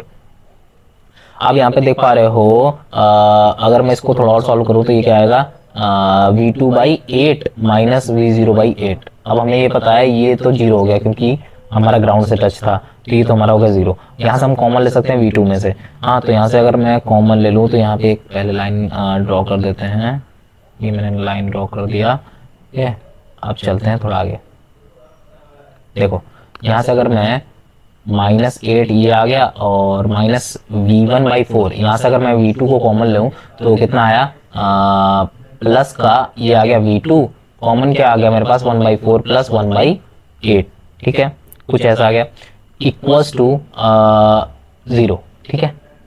अब ये 8 को ना थोड़ा उधर भी लेते जाओ, तो हम देख पा रहे हैं V1/4 plus V2, V1/4 plus V2, और ये आ गया 1/4 प्लस 1/8 इक्वल्स टू, अगर मैं माइनस का 8 इधर आ गया तो इधर क्या होगा, +8। ये मेरा आ गया सेकेंड इक्वेशन। अब ये जो दो इक्वेशन मिली ना, इसको आप किसी भी तरीके से सॉल्व कर सकते हैं। आप यहाँ पर लीनियर अलजेब्रा का भी कॉन्सेप्ट अपना सकते हैं। बाकी यहाँ पर ना एक कॉन्सेप्ट आता है क्रेमर्स रूल।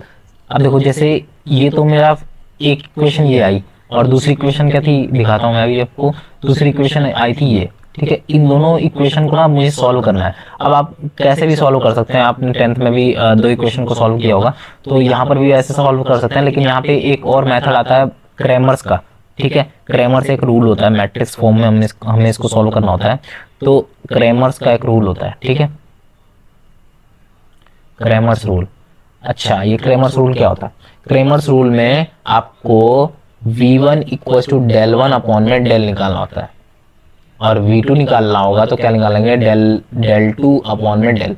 अब भाई ये डेल टू ये सब क्या है, तो ये सब हम निकालेंगे कैसे। अब देखो अगर मैं बात करूं यहाँ पे इक्वेशन की, तो इक्वेशन मेरे पास कौन कौन सी आई थी? पहली इक्वेशन तो आई थी हमारे पास v1 1/4 plus 1/2 minus 1/4 v2 equals to 4, ठीक है। 4 को हम इधर लेते आए थे तो ये आ गया था 4, ये हमारा आया था फर्स्ट इक्वेशन आया था।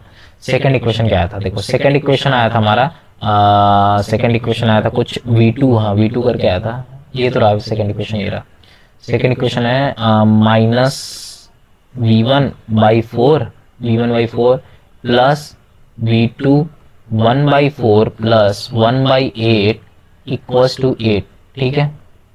अब इन दोनों इक्वेशन को आपको क्रैमर्स रूल से अगर सॉल्व करना है तो सबसे पहले इसको मैट्रिक्स फॉर्म में चेंज करना होगा। तो मैट्रिक्स फॉर्म में कैसे चेंज होगा? देखो सिंपल, इसको आपको एकदम लर्न कर लेना है ऐसे कैसे हमें मैट्रिक्स फॉर्म में लिखते हैं, बिल्कुल ठीक है। देखो यहाँ पे हमारा कंपोनेंट आएगा v1 का, यहाँ पे आएगा v1 का, और यहाँ पे आएगा क्या, v2 का, ठीक है। सिंपल लिखो, सबसे पहले इक्वेशन 1 को उठाओ। इक्वेशन 1 में कंपोनेंट v1 का क्या है? कंपोनेंट v1 का ये है, ठीक है। कोफिशिएंट हम उठाएंगे यहाँ से, कांस्टेंट जो टर्म है, तो v1 का कांस्टेंट टर्म क्या है? 1/4 प्लस 1/2। इसको आप सॉल्व करके लिख सकते हैं, तो मैं यहाँ पे डायरेक्ट लिख देता हूँ 1/4 प्लस 1/2, ठीक है। तो ये तो हो गया हमारा v1। अब v2 उठाओ, v2 हमारा क्या है यहाँ पे? माइनस 1/4, ठीक है। तो ये हो गया v2। सिमिलरली ऐसे ही हम यहाँ पे v1 उठाएंगे, कहाँ से? यहाँ पे 1 है, कुछ भी नहीं होता तो 1 होता है, सेकंड इक्वेशन थे, तो यहाँ पे v1 हमारा क्या आ गया? माइनस 1/4। और वही सिमिलरली यहाँ पे अगर v2 का उठाए तो यहाँ से हमें क्या मिलेगा? 1/4 प्लस 1/8, ठीक है। अब हम लगाएंगे यहाँ पर एक अननोन का ब्रैकेट। अननोन कौन कौन से है? v1 और v2। यहाँ पे अननोन कितने हैं? v1 और v2, यही तो है। तो इसमें भी देख लो v2 और v1 ही होगा, तो यहाँ पे दो अननोन है, तो यहाँ पे क्या आएगा? v1 और v2 इक्वल्स टू, अब जितने कांस्टेंट टर्म है वो लिखेंगे। कांस्टेंट टर्म ये जैसे इधर लेफ्ट साइड जो बच गया वो हमारे कांस्टेंट, मतलब राइट साइड जो बच गया हमारे कांस्टेंट टर्म हो गए। तो लेफ्ट साइड मतलब कांस्टेंट टर्म कौन कौन से आ गए? 4 और 8, ठीक है। इतना समझ में आया? अब देखो कैसे इसको करना है, फिर से एक बार समझाता हूँ। तो क्रैमर्स रूल में क्या करना है फिर से समझो, मुझे लगता नहीं कि आपको समझ में आया होगा, फिर से एक बार समझाता हूँ। देखो क्रैमर्स रूल में हमें निकालना होता है, अगर v1 की वैल्यू अगर निकालनी है, दो इक्वेशन आपको दिया है, सपोज एक ये इक्वेशन आ गया और एक ये वाली इक्वेशन आ गई, फर्स्ट और सेकंड। अब ये दोनों इक्वेशन जो दी है आपको, इसको आप इसमें से आपको v1 और v2 फाइंड करना है, ठीक है। तो अगर मैं 10th वाला कॉन्सेप्ट लेता हूँ, ठीक है, तो उससे भी आ सकता है, लेकिन हम यहाँ पे सॉल्व करते हैं क्रैमर्स रूल से। तो क्रैमर्स रूल से अगर मैं इसको सॉल्व करूंगा तो हमें सबसे पहले फाइंड करना होगा डेल 1 अपॉन में डेल और डेल 2 अपॉन में डेल, ठीक है। अगर v2 फाइंड करना होगा तो डेल 2 और v1 फाइंड करना होगा तो डेल 1। तो ये डेल 1 हमें कैसे फाइंड करना है या फिर डेल हमें कैसे फाइंड करना है? तो इसको हमें फाइंड करना है इसकी हेल्प से, एक मैट्रिक्स की हेल्प से, ठीक है, लीनियर अलजेब्रा की हेल्प से। इससे हमें इसको फाइंड करना है, ठीक है। देखो मैंने क्या बोला कि ये जो मैट्रिक्स मैंने बनाया है, ये वाली मैट्रिक्स, ये वाली जो मैंने मैट्रिक्स बनाई है, ये वाली, ठीक है, इसके अंदर आएंगे जो आपके अननोन्स है। ये जो अननोन्स है ना v1 और v2, जिनकी वैल्यू आपको फाइंड करनी है, उनके सामने जो कोफिशिएंट है, तो उनके सामने कोफिशिएंट क्या है? 1/4 प्लस 1/2, तो ये हो गया हमारा v1। सेम ऐसे ही इसका कोफिशिएंट लिखेंगे माइनस 1/4, ये v2 का है। यहाँ इस लाइन में हम v2 का लिखेंगे और इधर की लाइन में हम v1 का लिखेंगे, ठीक है। अब देखो सिमिलरली यहाँ पे v2 का लिख दिए, v2 का क्या है? माइनस 1/4। अब ऐसे ही हम लिखेंगे इस सेकंड वाली इक्वेशन से। सेकंड वाली इक्वेशन में देखो ये क्या है? v1 वाला ये है और v2 का ये है, तो सेम ऐसे लिखो v1 वाला क्या है -1/4, तो यहाँ पे लिख दिया मैंने -1/4। और सेम ऐसे ही v2 का लिखेंगे, ये क्या आएगा 1/4 + 1/8, 1/4 + 1/8। तो ये हमारा हो गया क्या v2 का। अब हम यहाँ पर नेक्स्ट स्टेप क्या होता है, नेक्स्ट में हम करेंगे जितने हमारे अननोन्स होंगे ना वो हम इस ब्रैकेट में डालेंगे। तो अननोन हमारे कौन कौन से, दो ही हैं, एक हमारा v1 फाइंड करना है और एक हमें v2 फाइंड करना है। तो ये अच्छा ठीक है, हमने v1 लिख दिया, ये हमने v2 लिख दिया।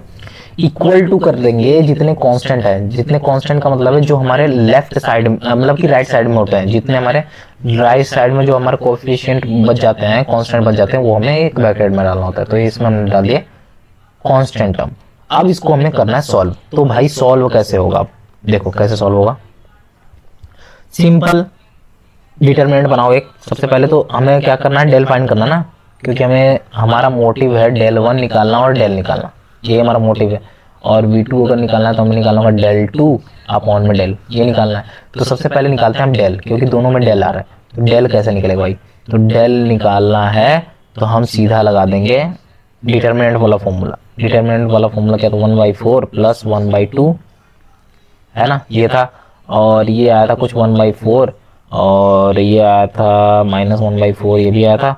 और ये आया था 1/8 + 1/4 आया था शायद, ठीक है ओके। अब ये डिटरमिनेंट है, डिटरमिनेंट का आपको सॉल्व करना आता होगा। डिटरमिनेंट कैसे सॉल्व होता है, इसका मल्टीप्लिकेशन, ठीक है, मल्टीप्लिकेशन इसका माइनस मल्टीप्लिकेशन इसका, ठीक है। कैसे होगा ये आप बता देता हूँ। डेल अगर मुझे निकालना है तो ए बी सी डी, ये कोई हमें कोफिशिएंट दे रखा है, तो हम इसका मल्टीप्लाई इससे करेंगे, यानी कि ए डी माइनस मल्टीप्लाई करेंगे इसका, यानी कि सी डी। जो ये हमारा निकलेगा वो हमारा निकलेगा डेल। तो वही सेम यहाँ पे आपको मल्टीप्लाई और माइनस करना है यहाँ पे। तो अगर मैं इसका इससे मल्टीप्लाई करता हूँ तो कितना आएगा, अगर मैं इन दोनों का इससे मल्टीप्लाई कर देता हूँ तो मैं डायरेक्ट लिख रहा हूँ 32/9। और अगर मैं इसका इससे मल्टीप्लाई कर लेता हूँ तो आता है 2/1। अगर इन दोनों को हम माइनस करते हैं तो ये कुछ आता है 32, और ये -9 18 अपॉन में 9, ठीक है। इसको और थोड़ा फर्दर सॉल्व करें तो ये मेरा कुछ निकल के आता है 14.9 समथिंग, ठीक है, 14.9 आता है। तो ये तो हमने निकाल लिया डेल। अब हमें निकालना है del1। del1 कैसे निकलेगा भाई, del1, ठीक है, del1 कैसे निकलेगा। अब देखो del1 अगर मुझे निकालना है तो पीछे चलो। अगर तुमने ये तो हमारा यहाँ से, अगर मैं इसको सॉल्व कर दूंगा तो यहाँ से मुझे डेल निकल जाएगा, इसको अगर मैं सॉल्व कर दूँ डेल निकल जाएगा। अब मुझे del1 निकालना है तो ये वाला जो कोएफिशिएंट है, ये वाला कोएफिशिएंट, इसको सीधा इसकी कॉलम से चेंज कर दो। मैंने क्या बोला कि ये अगर तुम्हें del1 निकालना है, del1 निकालना है तो ये जो कांस्टेंट ये टर्म थी ना, ये जो कांस्टेंट टर्म थी ये वाली 4/8, मतलब 4 और 8, ये वाला जो मैट्रिक्स था, इसकी वैल्यू ये कॉलम से चेंज कर दो, ये वाली कॉलम से, ठीक है। सिमिलरली ऐसे ही अगर आपको del2 निकालना होगा तो ये वाला कॉलम इस सेकेंड वाले कॉलम से चेंज कर दो, ठीक है, समझ में आया। तो वही मैं यहाँ पे करूंगा, देखो कैसे करूंगा। अगर मैं आगे चलता हूँ इसमें तो देखो मैंने क्या बोला, ये जो हमने कांस्टेंट आया था हमारा 4, क्या क्या कांस्टेंट आया था 4 और 8, यही दोनों कांस्टेंट था। इसको हम क्या कर देंगे, इससे रिप्लेस कर देंगे, किसके लिए, अगर हम del1 निकालेंगे। अगर del2 निकालते हैं तो इसको हम रिप्लेस कर देंगे यहाँ से, ठीक है। तो करते हैं, देखो कैसे होगा। अगर मैं उसको रिप्लेस करूंगा तो 4 और 8, और ये तो -4, ये सेम रहेगा, ठीक है, 1/8 + 1/4, ठीक है। अगर मैं इसका डिटरमिनेंट निकालता हूँ, अब फिर इसका भी डिटरमिनेंट निकलेगा। डिटरमिनेंट वैसे निकलेगा जैसे निकाला था पहले, तो इसका मल्टीप्लाई इसमें करेंगे माइनस इसका मल्टीप्लाई इसमें करेंगे, तो हमारा कुछ निकल के आता है 3.5। तो ये मेरा निकल के आता है del1। अब हम ऐसे निकालेंगे del2 निकालते हैं। del2 में क्या करना है, बस ये जो वैल्यू यहाँ पे रखे हो उसको यहाँ से रिप्लेस कर दो, ठीक है। तो देखो कैसे होगा, 1/4 + 1/2 -1/4, ठीक है। अब इसको रिप्लेस किससे करना है, इस वाले टर्म को किससे रिप्लेस करना है, इससे करना है। तो बस रिप्लेस कर दो 4 और 8। अब इसको भी सेम वैसे डिटरमिनेंट सॉल्व करो, मल्टीप्लाई इन दोनों का माइनस मल्टीप्लाई इन दोनों का। तो अगर मैं इन दोनों को अगर मल्टीप्लाई करता हूँ तो 8 और मल्टीप्लाई करता हूँ अगर 1/4 प्लस 1/2 से, तो ये समथिंग आता है 7। ठीक है, डेल 2। अब यहाँ से तुम्हें वैल्यू फाइंड हो गई। देखो हमें क्या निकालना था, V1 निकालना था। तो V1 निकालना था तो हमारा फॉर्मूला क्या बनता है, देखो V1 निकालना है तो हमारा फॉर्मूला बनता था डेल 1 अपॉन में डेल। ठीक है, डेल 1 हमने निकाला, डेल 1 अभी निकाला था, क्या आया था 3.5। ठीक है, और हमने डेल भी निकाल लिया। डेल अगर मैं इसको डिवाइड दूं तो ये 0.2 आएगा, है ना, 0.2 समथिंग आएगा, 0.218। अगर मैं इन दोनों को डिवाइड देता हूँ तो ये आएगा। ठीक है, तो 3.5 जो कि मेरा डेल 1 था, मैंने ये निकाला था, कहाँ निकाला, ये 3.5 डिवाइडेड बाई डेल। डेल हमने जो निकाला है, ये डेल क्या निकाला है 0.218। तो ये यहाँ पे रख दो 0.218। अगर मैं इसको सॉल्व करूँ, इतना तो सॉल्व कर ही सकते हैं आप, तो इन दोनों को अगर मैं सॉल्व करूँ तो ये आता है कुछ 16.05 वोल्ट। तो V1 की वैल्यू यहाँ से हमें मिल गई 16.05 वोल्ट। अब ऐसे ही निकालेंगे V2 का। V2 का अगर निकालना है तो हम निकालेंगे डेल 2 बाई डेल। डेल 2 हमने अभी निकाल दिया, कितना था 7 रख दो। डेल हमने वैल्यू निकाली थी, वो रख दो, तो 0.218। अगर मैं इसको कट करता हूँ तो ये कुछ वैल्यू निकल के आएगी 32.11 वोल्ट। ठीक है, तो यहाँ से हमें V2 भी निकल गया और ये V1 भी निकल गया। तो यही हमें फाइंड करना था, ये हमने फाइंड कर दिया। अरे मुझे चक्कर आने लग गया अब। फिर से एक बार चलते हैं, फिर से मैं एक बार बताता हूँ आपको, नहीं समझ में आया तो फिर से समझ लो। देखो मैंने क्या किया, देखो सबसे पहले तो आपको V1 और V2 फाइंड करना है, V1 और V2 फाइंड करना है। अब V1 और V2 फाइंड करना है तो हम अप्लाई कर रहे हैं KCL, नोड एनालिसिस, मतलब कि नोड पे हम एक एक नोड पे हम क्या लगाएंगे, KCL लगाएंगे। तो सबसे पहले नोड 1 पे लगाते हैं। तो नोड 1 पे हम लगाते हैं तो हमें ये चीज़ हमें बात याद रखनी होगी। क्या बात याद रखनी होगी कि जो ये एंटर यहाँ पे करेगा, जहाँ हमारा करंट एंटर करेगा, जैसे ही हमारा किसी नोड में करंट एंटर करेगा उसको हम लेंगे नेगेटिव, और जहाँ से हमारा करंट लीव करेगा उसको हम लेंगे पॉजिटिव। तो यहाँ पर देख पा रहे हो ये करंट है, ये भी करंट है, तो यहाँ से हमारा करंट क्या होगा, एंटर होगा। ठीक है, इन दोनों साइड से हमारा करंट क्या होगा, एंटर होगा।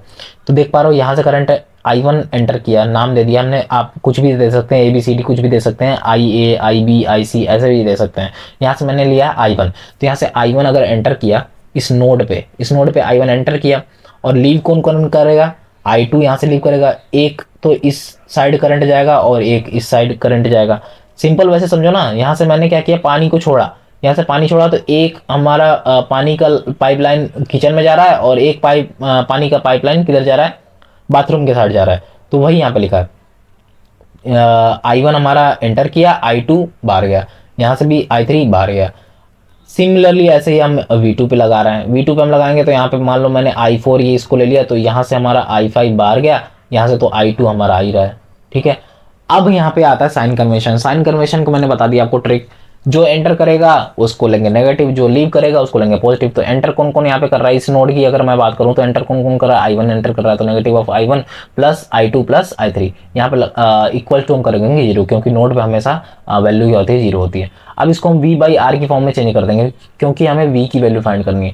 सिंपल हम यहाँ पे वैल्यू रखेंगे V1 माइनस V2, क्योंकि I2 हमारा किधर की साइड फ्लो हो रहा है, इस 4 ओम के रेजिस्टेंस से फ्लो हो रहा है, कहाँ से, V1 से V2 तक, तो इसलिए हमने V1 और V2 रखा। ठीक है, ये हमारा ग्राउंड से टच है तो ये हमारा V0 हो जाएगा, यहाँ पे भी इस पॉइंट पे भी V0 हो जाएगा। सिंपल हमने यहाँ से इक्वेशन फाइंड कर दी, इक्वेशन फर्स्ट यहाँ से फाइंड हो गई।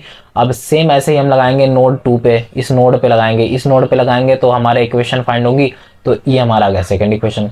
अब इन दोनों इक्वेशन को हम इक्वेट करेंगे और सॉल्व करेंगे, हमें यहाँ से V1 और V2 की वैल्यू फाइंड हो जाएगी। आपकी मर्जी है, किसी भी रूल से आप फाइंड कर सकते हैं। मैंने यहाँ पे क्रेमर्स रूल लगाया, मुझे इजी पड़ता है। ठीक है, तो हम यहाँ पे लगा रहे हैं क्रेमर्स रूल। अब क्रेमर्स रूल लगाएंगे तो हम V1 इक्वल करेंगे किसके, डेल 1 अपॉन में डेल, और यहाँ पे V2 इक्वल करेंगे किसके, डेल 2 अपॉन में डेल। अब हमें मेन मकसद हमारा क्या है, डेल को फाइंड करना और डेल 1 और डेल 2 को फाइंड करना।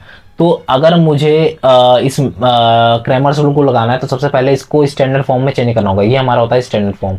ठीक है, स्टैंडर्ड फॉर्म में कैसे चेंज करना है, ये हमें एक मैट्रिक्स बनानी है। उस मैट्रिक्स में सबसे पहले V1 का एलिमेंट इस में लिखना है। तो V1 का एलिमेंट इक्वेशन 1 का ये रहा, और इक्वेशन 2 का ये रहा, तो इक्वेशन 1 का V1 का एलिमेंट कोफिशिएंट ये रहा और ये V2 का रहा। सेम ऐसे ही यहाँ पे V2 के एलिमेंट सारे लिख देंगे, ठीक है, इक्वेशन 2 और इक्वेशन 1 के। अब जितने अननोन्स है इसमें, अननोन कितने हैं, V1 और V2 जो हमें फाइंड करना है वो यहाँ पे हमने लिख दिया। कांस्टेंट जितने बचे उसको हमने इक्वेट कर दिया इनसे, ठीक है। अब देखो अगले में क्या होता है, अगर मुझे डेल वन फाइंड करना है तो डेल वन अगर फाइंड करना है तो ये जो हमारा कोएफिशिएंट है यानी कि जो कांस्टेंट टर्म है, इसको हम सीधा ये कॉलम वन, ये जो हमारा कॉलम वन है ना, उससे हम रिप्लेस कर देंगे। अगर तुम्हें डेल टू निकालना है तो इसको हम क्या करेंगे, कॉलम टू से रिप्लेस कर देंगे। सिंपल, बिल्कुल सिंपल। अब देखो नेक्स्ट चलते हैं।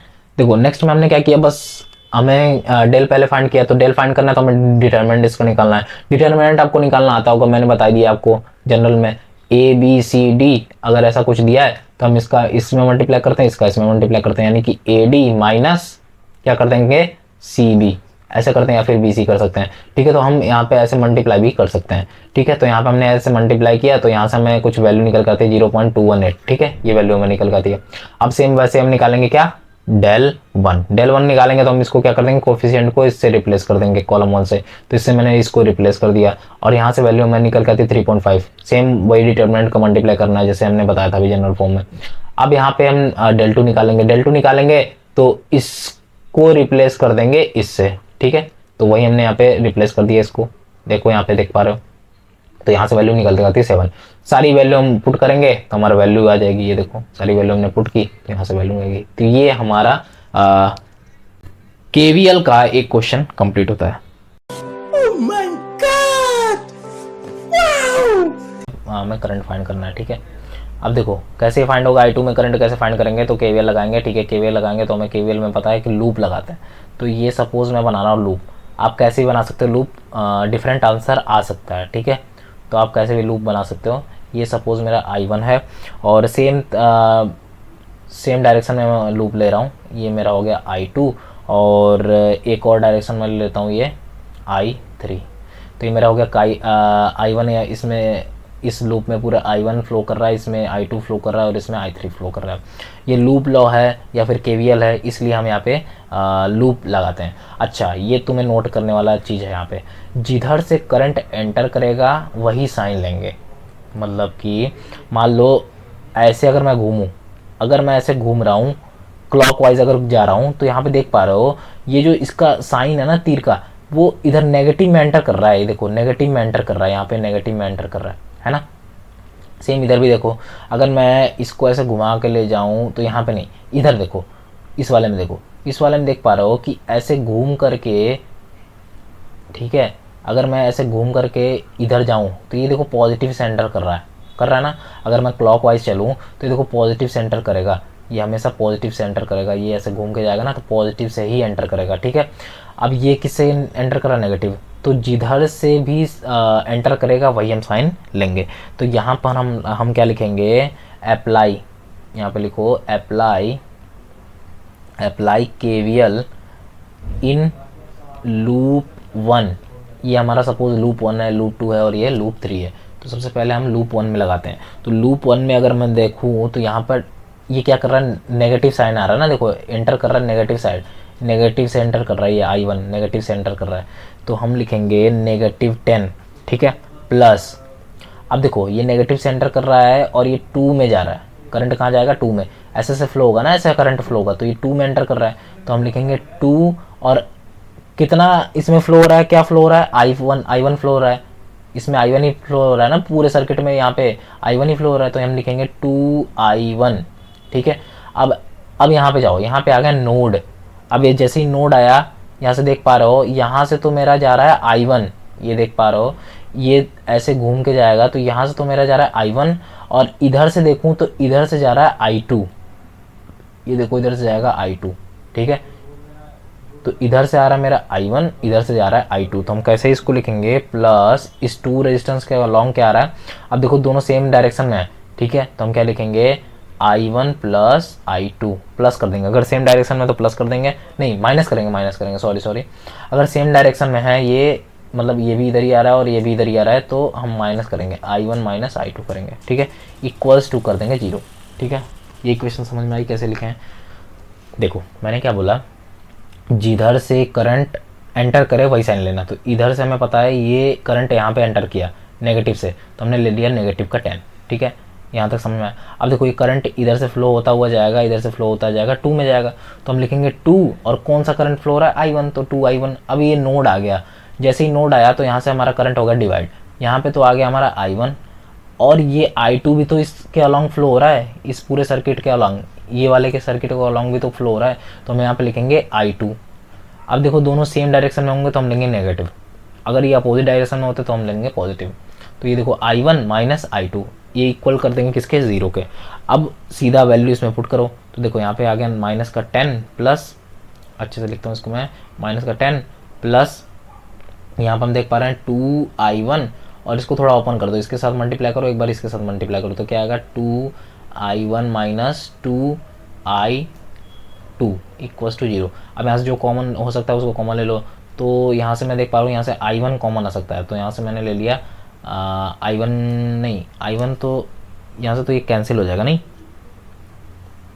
कैंसिल नहीं होगा, 4 हो जाएगा, है ना, ये हो जाएगा 2 2 4 I1, ये है ना प्लस का, ये भी प्लस का है, तो हम लिखेंगे 4I1 minus 2I2 equals to, ये मैं इधर ला रहा हूँ तो होगा 10, ठीक है।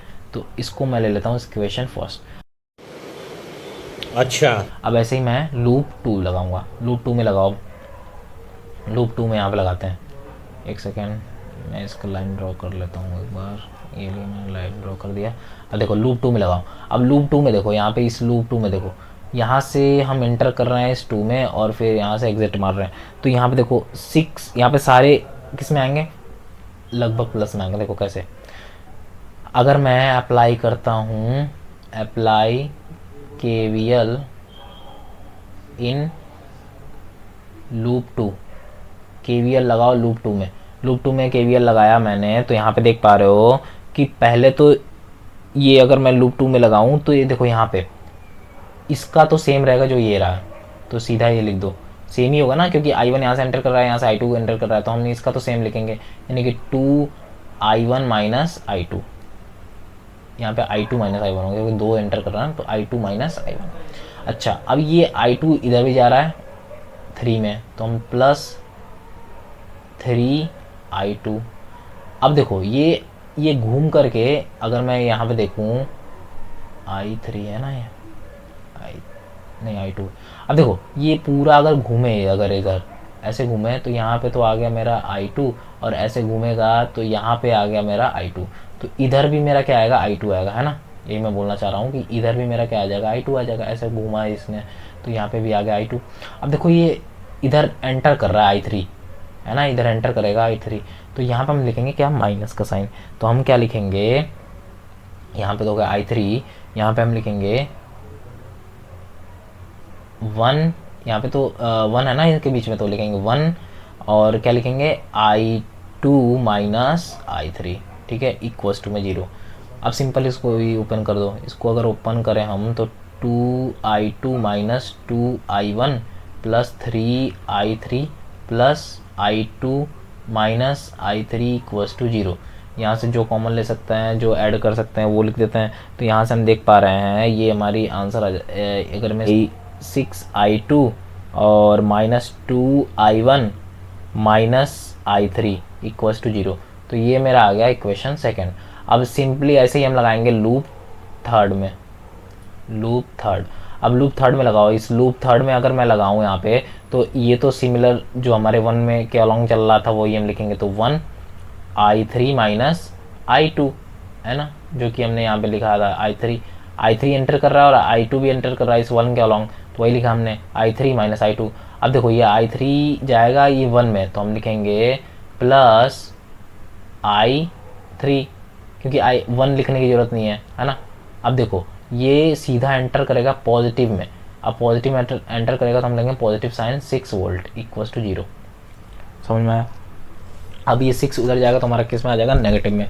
अब अगर मैं यहाँ पे देखूँ तो ये I3 minus I2 plus I3 equals to minus का 6, तो यहाँ से अगर मैं इक्वेशन यहाँ से फाइंड करूँ, ये इक्वेशन यहाँ पे मैं लिख रहा हूँ, यहाँ से अगर मैं इक्वेशन फाइंड करूँ तो हमारा कितना आ रहा है 2i3, यहाँ से हो गया ना 1i3 ये 1i3 ये 2i3 और माइनस का 2, मतलब कि माइनस का i2 इक्वल्स टू माइनस का 6। देखो एक ये तो हो गया 2i3 और माइनस का क्या आएगा i2 इक्वल्स टू क्या लिखेंगे हम माइनस का 6। ये मेरा आ गया इक्वेशन थर्ड। अब सिंपली इसको भी हम करेंगे सॉल्व और बस आ गया मेरा आंसर। देखो इसको कैसे सॉल्व करेंगे, तो from first second and third. तो फर्स्ट सेकेंड थर्ड का इक्वेशन क्या आया था, देखो फर्स्ट सेकेंड थर्ड का पहले इक्वेशन लिख देते हैं। तो आया था 4, पहले वाले में आया था 4i1 minus 2i2 equals to 10। ये तो हमारा फर्स्ट इक्वेशन था। सेकेंड इक्वेशन की अगर मैं बात करूँ तो यह था 6i2 माइनस 2i1 और आया था माइनस i3 इक्वल्स टू में 0। थर्ड इक्वेशन की बात करूँ तो आया था 2i3 minus i2 equals to में आया था ये माइनस का 6। ठीक है, ये हमारी 3 इक्वेशन आई थी। अब देखो ये 3 इक्वेशन आई थी, अब तीनों को हम करेंगे क्रैमर्स रूल से सॉल्व। ठीक है, अब देखो कैसे क्रैमर्स रूल से सॉल्व करेंगे, तो मान लो मुझे i2 अगर निकालना है तो हम लगाएंगे डेल 2 बाई डेल। ठीक है, अब डेल 2 बाई डेल लगाएंगे तो उससे पहले हम इसको मैट्रिक्स की फॉर्म में लिख देते हैं। ठीक है, ये हमें फाइंड करना है। तो सबसे पहले तो हम निकाल लेते हैं इसको मैट्रिक्स फॉर्म में कैसे लिखेंगे। तो मैट्रिक्स फॉर्म में कैसे लिखते हैं, ऐसे मैट्रिक्स बनाओ, यहाँ पे हम लिखेंगे इसके अननोन्स और यहाँ पर लिखेंगे हम इसके कांस्टेंट। तो सबसे पहले i1 के अलॉन्ग देखो, i1 के अलॉन्ग कौन कौन सा आ रहा है। i1 के अलॉन्ग ये है i1 यानी कि 4, एक ये भी i1 है सेकंड में यानी कि -2 और i1 तो इसमें कुछ है ही नहीं, कोई कंपोनेंट ही नहीं, तो यहाँ आ जाएगा 0। अब आते हैं i2 की बात। i2 में देखो i2 में आता है -2 तो यह आता है माइनस का 2 और i2 में यहाँ पे देखूँ तो ये आता है 6 तो ये आ गया मेरा 6 और i2 में यहाँ पे देखो तो ये आता है -1 तो ये आ गया -1। अब ये आता है i3 का बारी। अब i3 की बारी आती है तो यहाँ पे तो i3 कुछ है नहीं है ना, तो i3 यहाँ पे हो जाएगा 0। यहाँ पे i3 आ रहा है -1 तो ये हो गया -1। यहाँ पर i3 आता है 2 तो ये हो जाएगा क्या 2। अब अननोन कितने हैं i1 i2 और i3, यही तो है अननोन। और कांस्टेंट टर्म कौन कौन सी है, एक तो ये है 10 और एक है 0 और एक है 6 माइनस का 6, वही लिख दो। तो 0 नहीं 10 0 और माइनस का 6। ठीक है, ये तो हो गया हमारे जनरल फॉर्म में हमने इसको लिख दिया। ठीक है, अब इसको करना है सॉल्व। तो सबसे पहले निकालना है डिटर्मिनेंट। तो डिटर्मिनेंट निकालना है तो इसका हमें क्या करना होगा, डिटर्मिनेंट निकालना होगा। तो आपने छोटी क्लास में पढ़ रखा होगा डिटर्मिनेंट कैसे निकालते हैं। तो सबसे पहले मैं इसका डिटर्मिनेंट निकाल के बताता हूँ। 4 - 2 0 -2 6 -1 0 -1 2। ठीक है, अगर मैं इसका डिटर्मिनेंट निकालता हूँ तो सबसे पहले इसका अगर मुझे निकालना है मतलब कि x i कंपोनेंट का निकालना है तो इसका मल्टीप्लाई करते थे माइनस इसका मल्टीप्लाई करते थे। ठीक है, तो हमारा ये वाला कंपोनेंट निकलता था। सिमिलरली अगर मुझे इस कंपोनेंट का निकालना है तो हम क्या करते थे, इन दोनों का मल्टीप्लाई करते थे। इसका मल्टीप्लाई करेंगे माइनस का, इसका मल्टीप्लाई। और अगर थर्ड वाले का निकालना है तो हम क्या करते थे, इसको हम करते थे नेगलेक्ट, इसका इसमें मल्टीप्लाई माइनस इसका इसमें मल्टीप्लाई। ठीक है, यही हम करते थे। तो ये अगर मैं डिटर्मिनेंट निकालूं तो इसका डिटर्मिनेंट कुछ आता है लगभग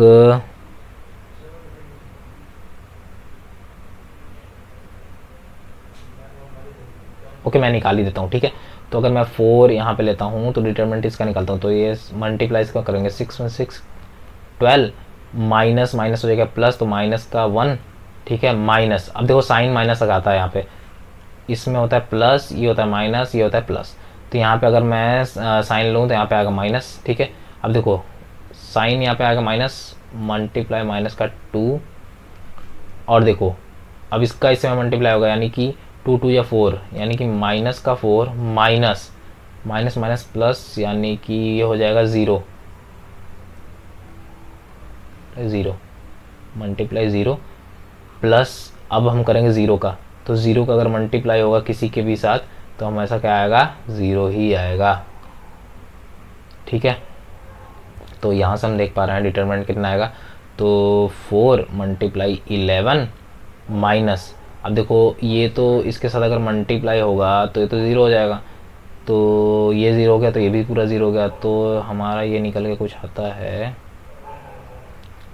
44, है ना। यहाँ से हमें निकल के आया था 44, तो डेल तो मेरा आ गया 44।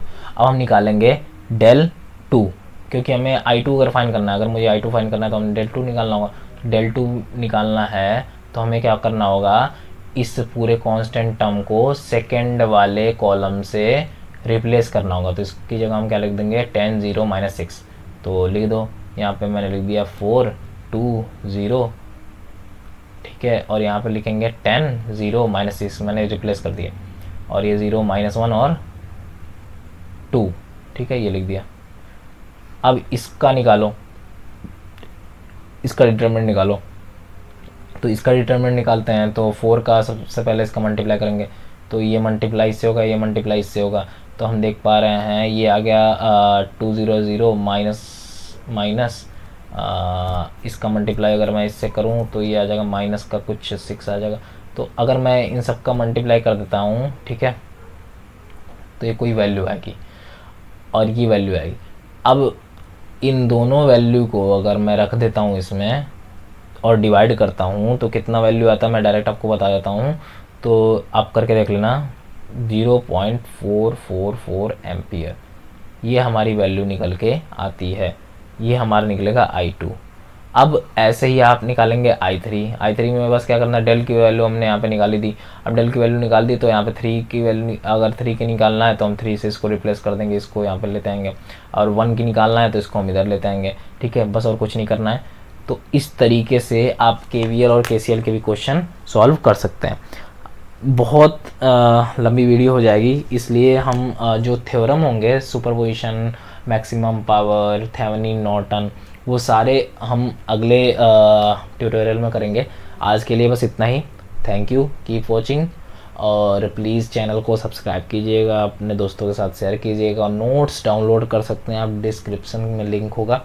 और इस चैनल को प्लीज़ प्लीज़ प्लीज़ सब्सक्राइब कीजिए। आप सब्सक्राइब करेंगे हमें मोटिवेशन आएगी, और हमें मोटिवेशन आएगी तो हम ऐसे वीडियो बनाते रहेंगे, ठीक है। तो जल्दी वहां से हटो। Thank you very much.